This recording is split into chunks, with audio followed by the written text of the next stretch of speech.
Les marchés avec CMC Markets, trading de CFD sur action, Forex et indices. Salut, c'est Trado. Je vous présente ce soir, suite à de très nombreuses demandes, la mise à jour de Belvédère. Bon, malheureusement, Belvédère était plutôt pas trop mal parti. On était dans un biseau d'élargissement, on y est d'ailleurs toujours, hein. Voici le biseau d'élargissement représenté ici par une horizontale et une oblique descendante. Et il faut savoir que généralement, eh bien, ces figures se cassent par le haut. D'ailleurs, regardez la tentative qu'il y a eu lors de la séance du 2 mai. On avait fait le plus gros, on avait fait le plus dur. On avait réussi à se hisser au-dessus des 10,4 euros, ce qu'on n'avait pas réussi à faire depuis, novembre 2013.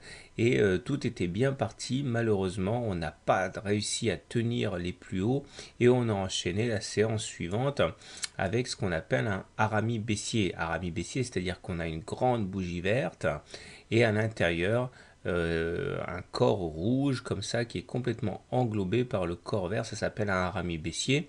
Et lorsqu'il arrive sur des résistances majeures, il est annonciateur d'une baisse généralement. Et la baisse, eh bien, vous l'avez, elle est ici, regardez.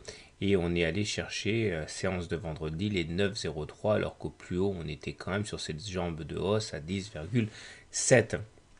Un malheur n'arrivant jamais seul, on vient de casser l'oblique orange ici, ce qui nous m'amène à penser qu'il y a de fortes chances maintenant pour qu'on aille visiter la zone de support, hein, celle qui est restée inviolée en clôture depuis le 24 mars 2014, et bien celle des 8,9 euros. Maintenant, il y a de fortes chances pour qu'on aille les chercher.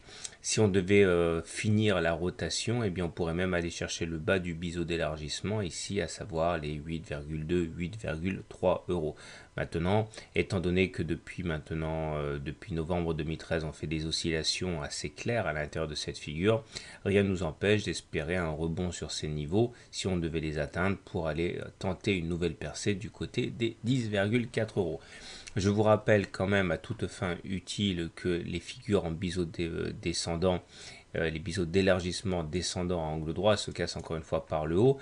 Et une des façons de traiter l'objectif, c'est de prendre la hauteur de la première oscillation complète. C'est ici le segment orange que vous allez reporter au-dessus du point de cassure et aller chercher donc les 11,8 euros. Mais encore faut-il faire un petit peu mieux que la dernière fois et se maintenir au moins deux bougies au-dessus des 10,4. Une bougie pour la cassure, une bougie pour la confirmation. Au niveau des indicateurs techniques, ça confirme, hein, le diagnostic, hein, la zone de stochastique est en dessous de 20, c'est-à-dire qu'on est en zone de survente, c'est la zone dans laquelle eh bien, ce sont les baissiers qui sont aux commandes. Si on regarde le MACD, il n'y a pas franchement de bonnes raisons de se réjouir, puisque là aussi on a croisé le signal à la baisse et on est maintenant en territoire négatif. D'ailleurs, on peut tracer des objectifs, des supports et des résistances. Vous voyez bien qu'on on est sur le point de casser un support important sur le MACD. Et sur le momentum, c'est pareil, on a basculé négatif. Il y a un petit redressement des volumes, mais pas assez pour que ce soit significatif. Moralité de l'histoire, je pense qu'il y a de fortes chances maintenant pour qu'on aille visiter la zone de support de 8,9 euros et il faudra impérativement rebondir dessus pour espérer aller taquiner les 10,4 euros.